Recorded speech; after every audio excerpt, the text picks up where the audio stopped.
नमस्कार, news one India देख रहे हैं आप। मैं हूं आपके साथ कोमल गंगवार। देवभूमि में स्वागत है आपका। खबरों की शुरुआत करेंगे तो चमोली के रैणी गांव में रेस्क्यू ऑपरेशन लगातार जारी है। एनडीआरएफ एसडीआरएफ के जवान रेस्क्यू ऑपरेशन चला रहे हैं। तो रैणी गांव से मलबे को हटाया जा रहा है। आपदा के बाद लोगों को रेस्क्यू किया जा रहा है।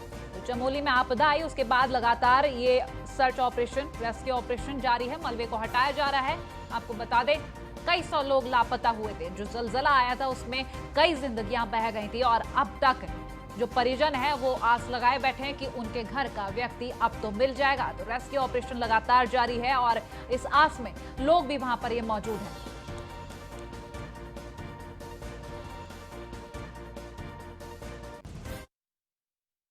के बाद राहत और बचाव कार्य का चौथा दिन है और लगातार जो सभी एजेंसियां हैं वो न सिर्फ राहत और बचाव कार्य में लगी हैं बल्कि इसके साथ ही सर्च ऑपरेशन भी युद्ध स्तर पर किया जा रहा है। ये रैणी गांव की वो तस्वीर है जहां से कल रैणी गांव में इसी मलबे से 4 शव बरामद किए गए और उसके बाद अब एक बार फिर वो सर्च ऑपरेशन चला और सर्च ऑपरेशन के साथ साथ जो गांव की कनेक्टिविटी टूट गई थी उन्हें दोबारा पटरी पर लाने की कोशिश हो रही है।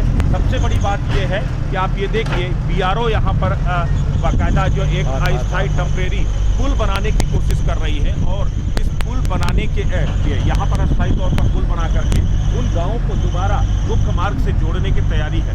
और इसी के लिए बीआरओ का ये देखिए बाकायदा यहाँ से न सिर्फ मलबा हटाया जा रहा है बल्कि इसके साथ ही मलबा हटाने के साथ साथ ही जो है यहाँ पर ये खोजने की भी कोशिश की जा रही है कि कहीं इस मलबे में कुछ लोग दबे तो नहीं हैं। और एसोसिएट एडिटर ब्रजेश श्रीवास्तव हमारे साथ लाइव जुड़ गए हैं। उनसे इस वक्त की ताजा अपडेट लेंगे। ब्रजेश, क्या स्थिति है इस वक्त?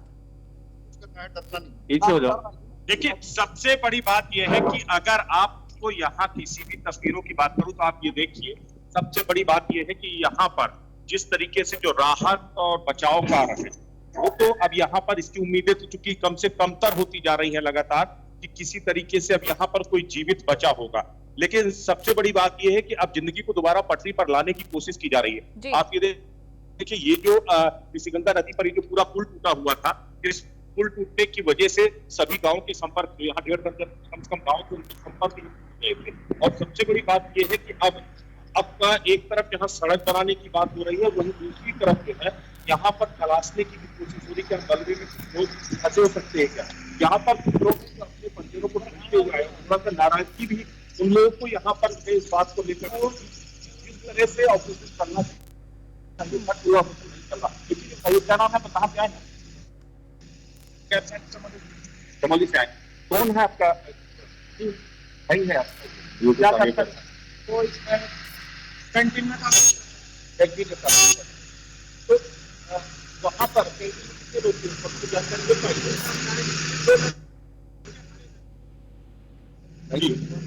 तो अभी तक किस तरह से रेस्क्यू चल रहा है, सर्च ऑपरेशन चल रहा है, क्या आपको इससे सैटिस्फाई है?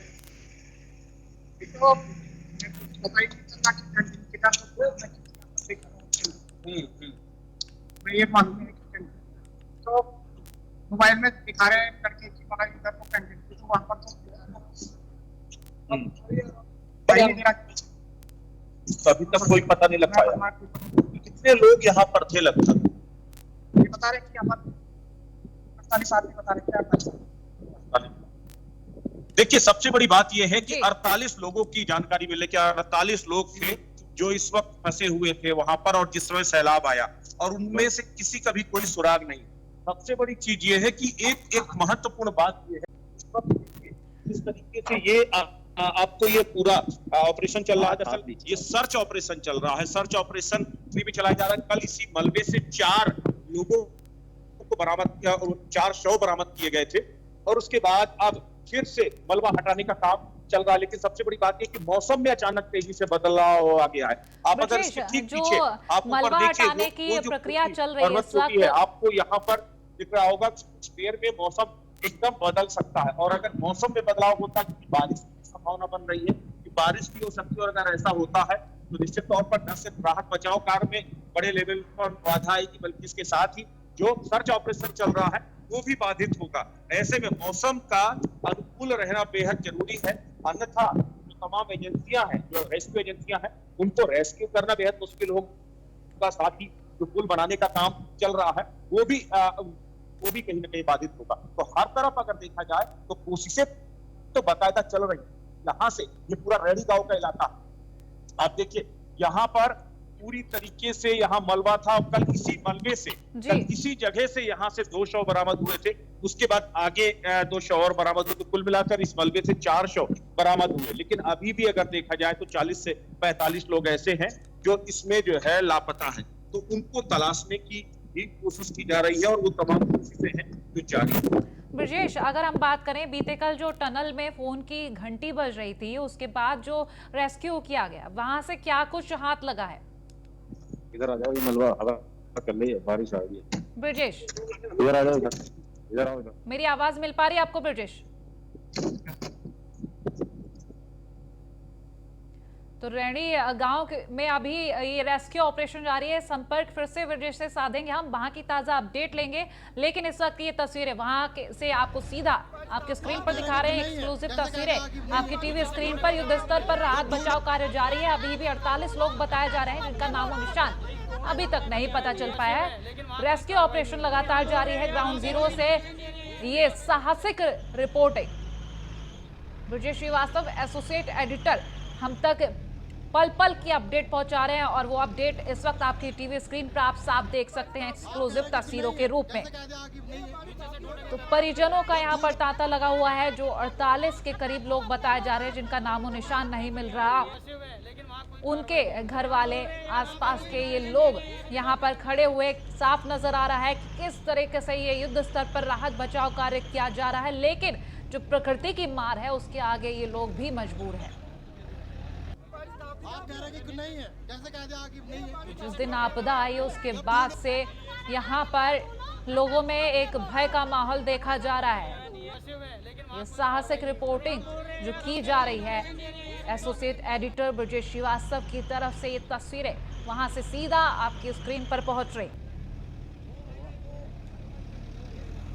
चमोली की ये तस्वीरें जहां रेस्क्यू ऑपरेशन लगातार जारी। एक पल के लिए भी ये रेस्क्यू ऑपरेशन नहीं थमा। साथ ही साथ ये भी बता दें, सरकार की तरफ से कोशिशें की जा रही हैं जो गांव जहां से संपर्क टूट गए वहां राहत पहुंचाई जाए। साथ ही साथ वो स्थिति जो बिगड़ गई है उस पर काबू पाया जाए और पहले जैसी तस्वीरें फिर से आ सके।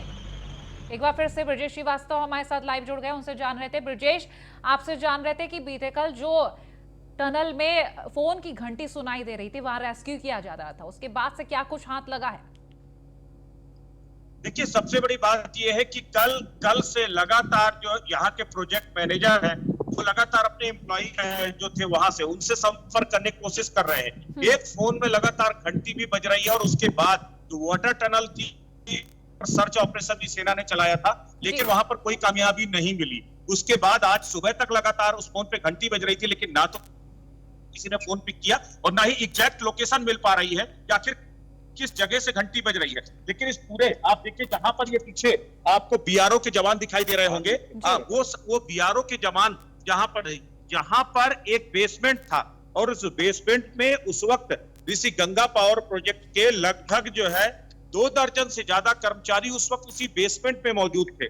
तो ऐसे में इस बात की संभावना है कि बेसमेंट में या तो दबे हो सकते हैं या फिर अब तक जो है उनकी जिंदगी खत्म हो चुकी होगी, लेकिन अभी तक उनकी डेड बॉडीज को भी बरामद नहीं किया गया, जिसको लेकर के भी परिजनों में खासी नाराजगी है।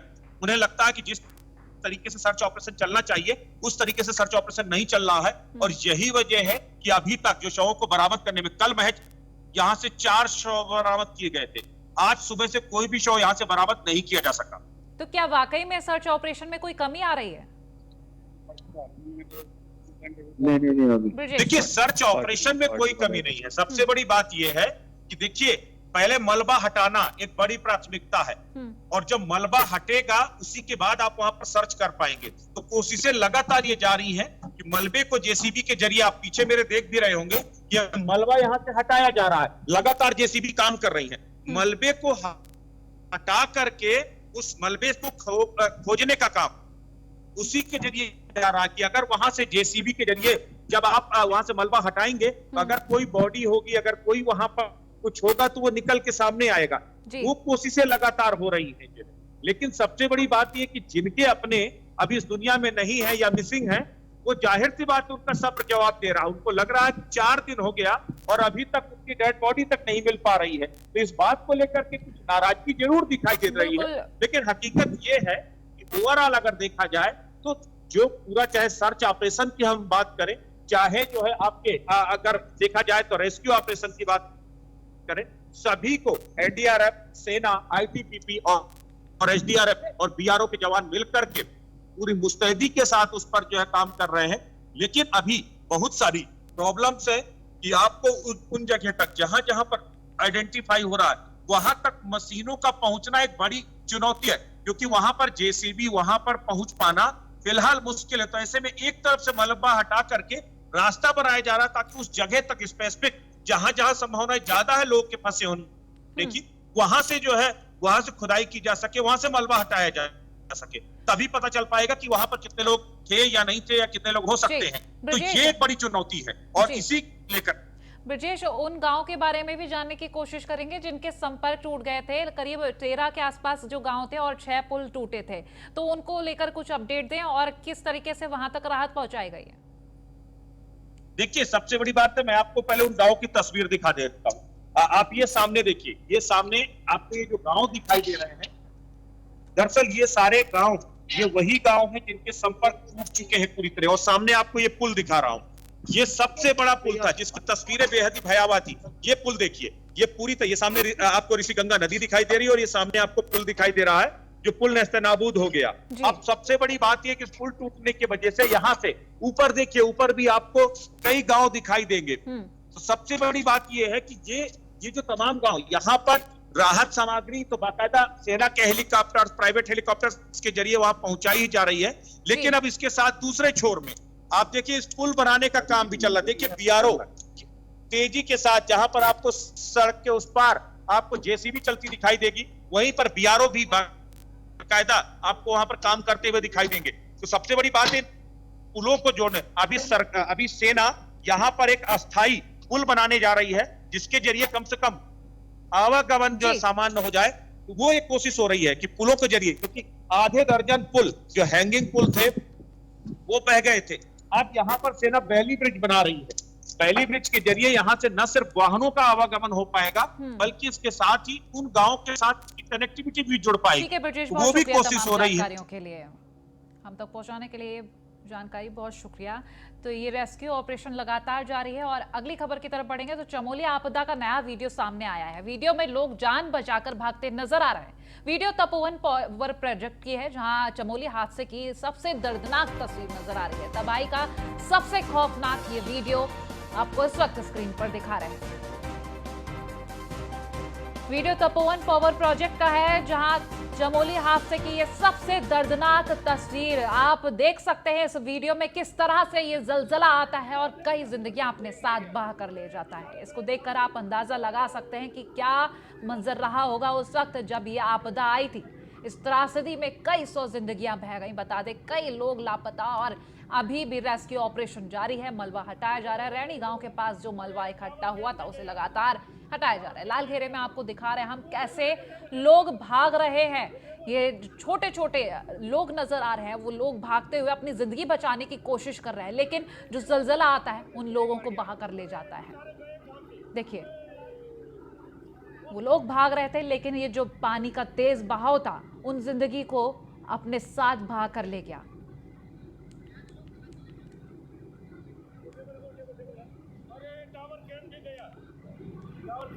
तो कोशिश जरूर की जा रही है, रेस्क्यू किया जा रहा है और अभी भी मलबे को हटाया जा रहा है, लेकिन जो परिजन इस वक्त वहां मौजूद हैं उनके दिल के दर्दों को किस तरीके से समझा जाए। जिनके अपने उनसे दूर चले गए उनके दर्द को शायद ही कोई समझ पाए, क्योंकि वो अभी तक अपनों का इंतजार कर रहे हैं।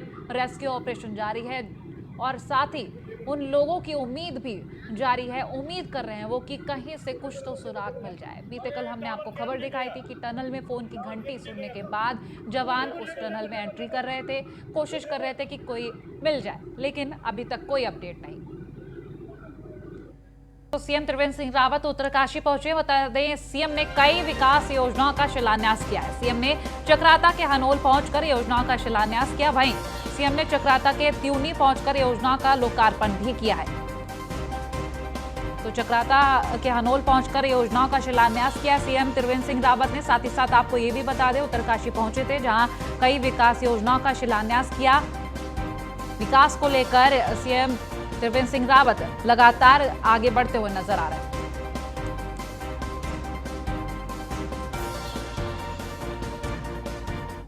खबर देहरादून से, जहां हरिद्वार महाकुंभ मेले के लिए एसओपी जारी कर दी गई है। केंद्र ने एसओपी के तहत महाकुंभ के लिए कुछ गाइडलाइन जारी की है। बता दें, आरटी-पीसीआर और पंजीकरण के बाद ही कुंभ में श्रद्धालु जो हैं आ सकेंगे। रजिस्ट्रेशन बिना कोविड नेगेटिव रिपोर्ट के प्रवेश नहीं मिलेगा। तो सभी को स्नान के लिए सिर्फ 20 मिनट का वक्त मिलेगा। सामूहिक भजन गायन और भंडारे का पूर्ण प्रतिबंध रहेगा। तो सभी यात्रियों को ऑनलाइन ही पास जारी किए जाएंगे। रजिस्ट्रेशन के लिए www.haridwarkumbhmela2021.com पर आवेदन मंदिर में दर्शन के लिए करने होंगे। तो इस दौरान श्रद्धालुओं के बीच आवश्यक है 2 गज की दूरी। श्रद्धालुओं के मोबाइल में आरोग्य सेतु ऐप भी होना अनिवार्य होगा। महाकुंभ में बिना पंजीकरण के वाहनों को भी प्रवेश नहीं मिलेगा। तो शाही स्नान की तिथियों पर हरिद्वार में बाजार बंद रहेगा। केवल आवश्यक वस्तुओं के लिए ही दुकानें खोलने की अनुमति है, जैसे डेयरी, भोजन, दवा, पूजन सामग्री और कंबल की दुकानें खुली रहेंगी।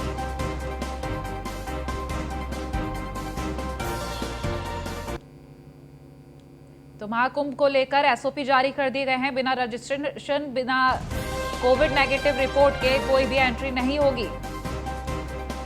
हरिद्वार महाकुंभ मेले के लिए एसओपी जारी की गई। केंद्र ने एसओपी के तहत महाकुंभ के लिए कुछ गाइडलाइन जारी किए हैं। आरटी-पीसीआर और पंजीकरण के बाद ही कुंभ में आ सकेंगे श्रद्धालु, जहां पर श्रद्धालु बिना रजिस्ट्रेशन, बिना कोविड नेगेटिव रिपोर्ट के प्रवेश नहीं मिलेगा। सभी को स्नान के लिए सिर्फ 20 मिनट का समय मिलेगा।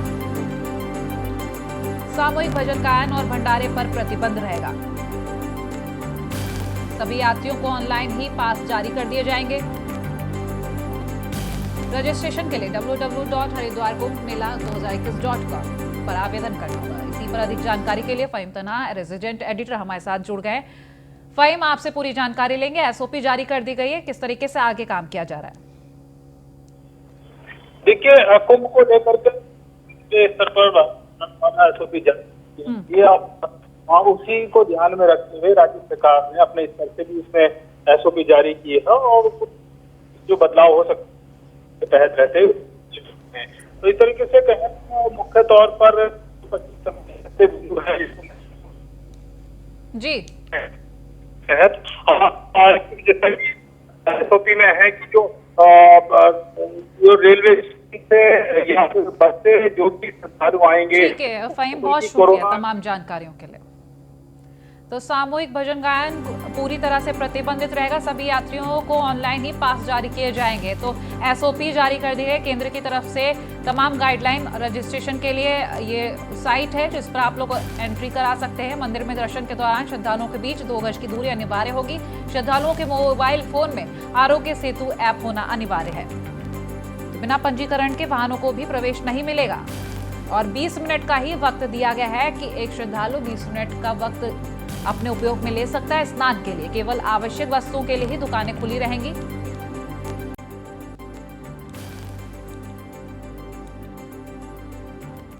देहरादून से ही खबर, जहां चमोली में आई आपदा में अब तक 197 लापता लोगों में से 32 लोगों के शव बरामद किए गए। 32 शवों में से 8 शव की पहचान हो चुकी है। उत्तराखंड पुलिस ने व्हाट्सएप नंबर भी शेयर किया है। लापता लोगों के परिजन नंबर पर संपर्क कर सकते हैं।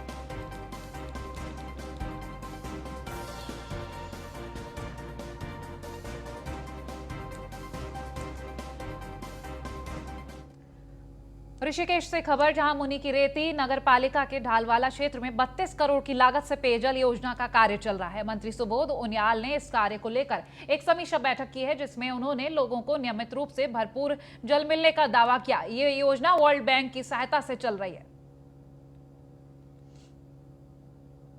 तो ऋषिकेश से ये खबर आपको बता रहे हैं, वर्ल्ड बैंक की सहायता से ये योजना चल रही है। हमारी एक करीबन 32 करोड़ की जो पाइपलाइन बिछ रही है, जो वर्ल्ड बैंक का एक महत्वाकांक्षी योजना है, जो पूरे देश में ये पहली योजना है जिसमें 12 पैरा अर्बन एरियाज को, जिसमें ईस्ट होप टाउन से लेके यानी सिलाकुई से लेके रायपुर से लेकर और जिसमें गुमानीवाला, ऋषिकेश रूरल और ढलवाला को भी रखा गया था, उसके तहत बन रही है, जिसमें कि 30 साल का एक एक्शन प्लान लेकर के इसमें आगे कार्रवाई की जा रही है कि किस तरह लोगों को जो 135 लीटर की जो LPL पानी प्रतिदिन मिले और पानी फोर्स के साथ भी, और इसको किस तरह से जो एग्जिस्टिंग वहाँ पर सिस्टम है, चाहे सीवर का हो और चाहे वो आपका जो सॉलिड वेस्ट मैनेजमेंट है, इस सब को लेकर के एक इंटीग्रेटेड एक प्लान के तहत इस पर काम किया जा रहा है। उसी को लेकर के आज इन्होंने प्रेजेंटेशन दिया। और फिलहाल बुलेटिन में इतना ही। देखते रहिए न्यूज़ 1 इंडिया। नमस्कार।